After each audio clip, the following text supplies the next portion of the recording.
안녕하세요. 김대남 전 용화대 선임 행정관이 이명수 서울의소리 기자와의 통화에서 한동훈에 대한 공격을 사주한 것으로 드러나며 국힘 내부에서 파문이 일고 있습니다. 김대남은 지난 7월 국힘 전당대회를 앞두고 서울의소리에 한동훈 관련 정보라며 김건희 여사가 한동훈 후보 때문에 죽으려고 한다며 이번에 잘 기획해서 하면 아주 여사가 들었다 놨다 했다고 좋아하겠는데 라고 한 걸로 드러났지요. 여기에 기사가 바로 이틀 뒤 나갔고요. 여기에 김건희가 총선 후보자 공천에 개입했고 김건희를 비판하는 언론인들을 시민단체를 사주에 고발하게 했다고 증언하기도 했지. 신이 경기 용인갑 지역구에 출마하려고 했으나 이원모 용화대 공직기강 비서관이 전략공천을 받았고 그 과정에서 김건희가 윤핵관이자 당시 공천관리위원이었던 이철규를 수족으로 삼아 개입했다는 단정적 표현을 사용하기도 했습니다. 김대남은 총선 후보에서 탈락한 직후부터 수시로 공공기관 취업을 언급했는데 결국 지난 8월 초 정부 투자기관인 서울보증보험의 상임감사위원 및 한해이사로 채용된 바 있습니다. 그가 받는 연봉은 1억 6천만 원, 여기에 성과급까지 합하면 최대 3억 원까지 연봉을 받을 수 있으며 관용 차량의 운전기사, 비서까지 붙여주는 자리인데요. 그는 통화에서 그 자리를 자신이 스스로 찍었으며 다른 데는 임기가 2년인데 이곳은 임기가 3년이라 선택했다는 점까지 강조합니다. 김대남은 지난 2월 이원모 전략공천이 발표되기 전 이명수와의 통화에서 얘를 갖다가 도움 주고 내가 여사 하나 저쪽에다가 보험 들어서 내가 하나 받아가야 한다라며 어디 공기업 사장이 됐든 아니면 다시 용산을 넣어달라 해서 다시 비서관 역할을 하든지 보험을 들어야 될 거 아니냐라고 합니다. 즉 이원모를 도와줘야 이후에 자신이 얻을 것이 있다는 겁니다. 또 총선 직후인 지난 5월엔 여러가지 피해를 봤지만 참고 기다리면서 어디 공기업이라도 가서 연봉이라도 잘 받으면서 어쨌든 다음 대권에 누가 나을 건지 예의주시해서 거기서 다시 또 올라탄다든지 그런 이제 방법 찾아야지라고 합니다. 김대남은 상임감사위원 임명 직전인 지난 8월 3일 통화에선 서울보증보험에 출근한다는 사실을 알리면서 감사는 2인자다. 2인자라도 사장이 뭐라 못하는 자리지 왜냐하면 상임감사는 정부에서 파견 나온 감사라 그냥 망고 땡기라며 사실 감사가 사장보다 편하다. 차 주고 기사 나오고 제네시스 G80 이런 거 나오고 운전기사 하나 붙여주고 그 다음에 비서 하나 생기고라고 합니다. 특히 김대남은 내가 찍어가지고 선택했다라며 거기가 좋다는 소식을 내가 딱 괜찮다는 얘기를 듣고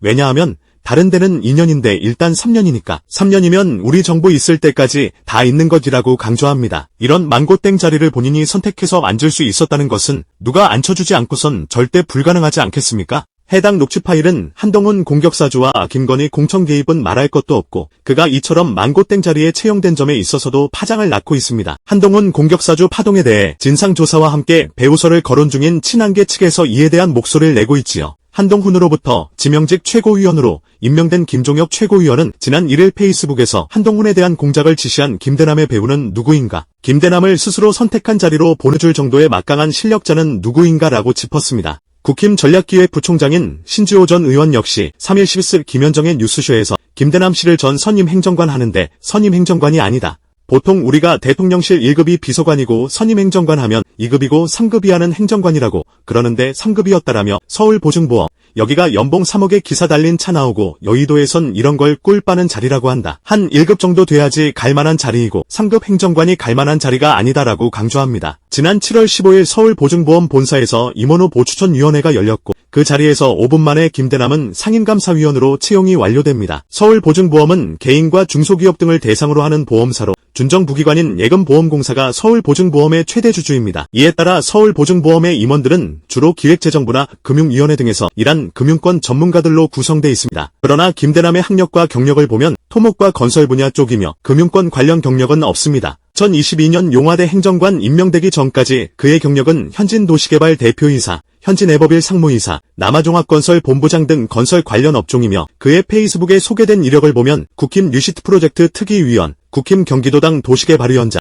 명지대 대학원 반도체공학과 초빙교수 등으로 돼 있어 금융 관련 경력은 어디에서도 찾아볼 수가 없습니다. 김대남은 지난 2022년 6월 서울 강남구청장 예비후보로 선거운동을 하면서도 연세대 토목공학과를 졸업하고 25년 동안 전국에서 아파트 사업과 SOC 기반 사업을 한 정통 도시개발 전문가라며 자신을 소개한 바 있습니다. 이를 두고 동아일보에서도 4일자 사설에서 그의 전임자는 행정고시 출신으로 감사원 고위 간부를 지냈다. 김 전 행정관의 말처럼 여러 선택지 가운데 임기 3년의 높은 연봉을 받는 자리를 골라 잡은 것이라면 더더욱 뒷배경이 궁금해진다라며 보이지 않는 손이 작용했다는 의구심이 드는 동시에 그가 어떤 기여를 했기에 라는 의문이 따른다라고 짚었습니다. 그러면서 그는 공기업 구성원은 물론 납세자들도 좌절하게 했다. 이사 딸린 고급차에 3억 원 연봉을 받는 자리를 당연히 여기는 태도도 그렇고 30년을 일해도 손에 닿지 않을 고위직을 다음 대선을 앞두고 머물 정거장 정도로 여기는 것도 어이없다라고 직격했습니다. 이런 망고땡 자리에 낙하산으로 갔다는 거 자체가 뒷배경을 당연히 의심케 하는 거죠. 여기서 김대남이 강남구청장 예비후보 시절인 지난 2022년 4월 13일자 국제뉴스와 했던 인터뷰 내용이 회자되고 있습니다. 그는 지난 대선 당시 윤석열 선대위에서 조직본부 조직국장으로 활동하며 전국의 지지단체들을 관리했다고 합니다.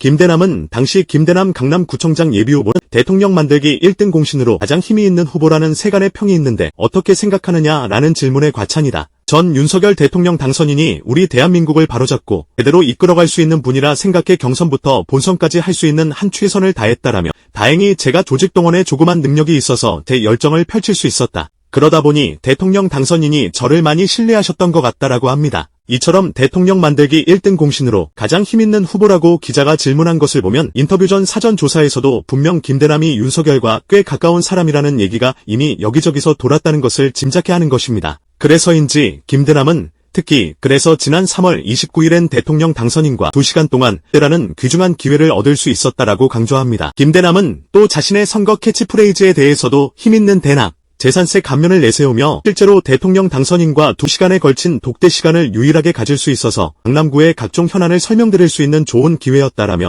앞으로 힘있는 김대남 예비후보가 강남의 모든 현안을 한방에 해결해 드리겠다라고 공언하며 윤석열과의 2시간 독대를 거듭 강조합니다. 여기서 독대의 뜻이 무엇입니까? 윤석열과 김대남 단 둘이 2시간 동안 만나서 이것저것 대화를 나눴다는 거 아닙니까? 이를 두고 김남국 전 민주당 의원은 지난 2일 SNS를 통해 당선 직후라서 만나자는 사람이 수백, 천이었을 텐데 2시간이나 같이 만난 것도 아니고 독대라며 김대남 전 비서관의 대통령실에서의 위상과 대통령 내외와의 관계를 알 수 있는 대목이라고 짚습니다. 국가경제와 밀접한 재벌 총수하고도 독대는 없었지 않나요? 김남국 전 의원은 그러면서 이래서 모든 사주가 단독 플레이가 아니라 조직적인 것, 더 윗선이 있는 쪽으로 무게가 쏠리는 것 같다라며 그나저나 이 기사를 보고 제일 화가 날 사람은 누구일까요? 딱 한 분 떠오른다라고 일갈했습니다. 실제 김대남의 페이스북 게시물을 찾아보면 윤석열과 단 둘이 찍은 사진을 어렵지 않게 몇 개 발견할 수가 있었습니다. 특히 자신이 인터뷰에서 거론한 2022년 3월 29일에 윤석열이와 종로에서 만났다고까지 적혀있네요. 그렇게 사진들의 인터뷰 내용까지 잇따라 공개되고 있음에도 용화대는 윤석열 김건희와 김대남 간 친분을 거듭 부인 중에 있습니다. 윤석열과 김대남이 찍은 사진은 용화대 연말 송년회, 직원 퇴임 행사 등에서 다른 직원들과 함께 찍은 것에 불과하다며 일면식도 없다고 우기고 있는 건데요.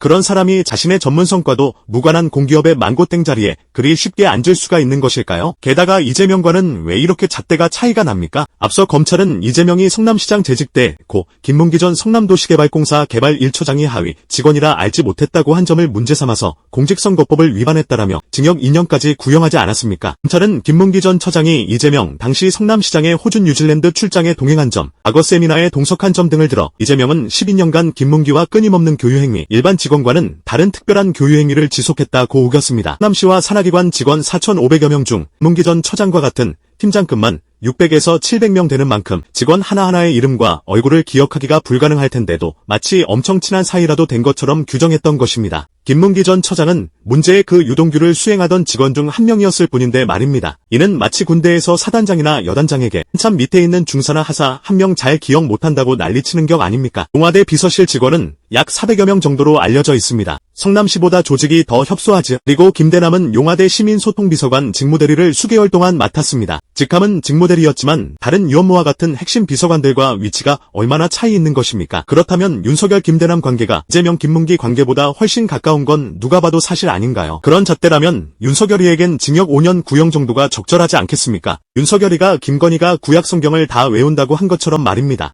또 김대남의 용인갑 출마 선언 역시 언론의 다른 용화대 비서관들의 총선 출마 소식들과 함께 비중 있게 전해진 바 있습니다. 그럼에도 용화대 측에선 김대남이 길게 실무 직원이었다고 우기고 있군요. 게다가 용화대 관계자는 4일 중앙일보 등을 통해 김대남을 향해 이제는 스스로 자신의 거취에 대해 진지하게 고민해야 할 시기다. 거취는 누가 요구해서가 아니라 스스로 결단해야 할 문제지만 이런 파문을 일으킨 상황에서 공직을 맡는 것이 적절해 보이지는 않는다라며 서울보증보험 상임감사 자리에서 내려올 것을 압박했습니다. 일면식도 없는 사람한테 왜 거취를 결정하라고 난리치는 것일까요? 이렇게 내려오라고 하는 것 자체가 직권남용 아닙니까? 김대남 본인과 수구 언론들은 어떻게든 파장을 축소시키려 안달인 것 같습니다. 김대남은 지난 7월 이명수 기자와의 통화에서 김이 4월 총선 당시 70억을 들여 판세와 지역구에 대한 여론조사를 실시했는데 이 과정에서 총선과 상관없는 즉 한동훈 개인을 위한 대선 후보 선호도를 알아보는 여론조사가 실시됐다. 기업으로 치면 사실상 횡령이라고 한 바 있는데요. 이에 대해 4일 KBS와의 인터뷰에서 다른 루트로 얻은 내용이 아니다. 당시에 인터넷 뉴스인지 여의도 지라시인지 뭔가를 읽고 알게 된 것이라며 아무런 정보가 없는 와중에 제가 최초로 이걸 거론한 것처럼 서울의 소리가 악의적으로 편집해낸 걸 한동훈 대표 측에서 오해하고 있다라고 회피했습니다. 또 국힘이 70억 원 상당의 여론조사를 했다고 언급한 부분은 그런 얘기가 한간에 떠돌아서 한 말이고 당시에 들었던 서울의 소리 이명수 기자도 이 소문을 알 거라 생각하고 안일하게 한 말이라고 잡아댔습니다. 그러면서 김건희와의 관계에 대해서도 김영수 기자와 통화를 할 때부터 김건희 여사님 연락처도 모른다고 말을 했었다며 부인했는데요. 그런데 공천 개입은 어떻게 알았는지요? 김대남은 서울의 소리가 공개한 녹취 자체에 대해서도 대초부터 믿지 말았어야 했는데 이명수 기자를 진심으로 믿었다라며 서울의 소리가 유도 질문에 대한 대답을 그것도 매우 짧은 부분들만 잡아서 반복해서 내보내고 있어 정말 답답한 심정기라고 했습니다. 대선 전에 김건희 녹취록을 공개했던 또 김건희가 받아먹은 듀얼백과도 관련돼 있는 서울의 소리와 1년 동안 비밀리에 통화를 주고받았다는 사실이 놀라운데요. 수구성향 문화일보도 이일자 신빙성 의심받는 김대남 녹취록이란 제목의 기사에서 김대남 5시간 녹취에 일부 허위 사실이나 과장된 내용이 포함된 것으로 나타났다. 김 전 행정관도 풍문으로 들은 얘기였다고 밝혀 녹취 전반의 신빙성이 떨어진다는 지적이 나온다라며 정치권은 김 전 행정관의 총선 당시 국민의힘 여론조사 내용을 입수한 경위와 발언의 사실 여부에 의구심을 품고 있다.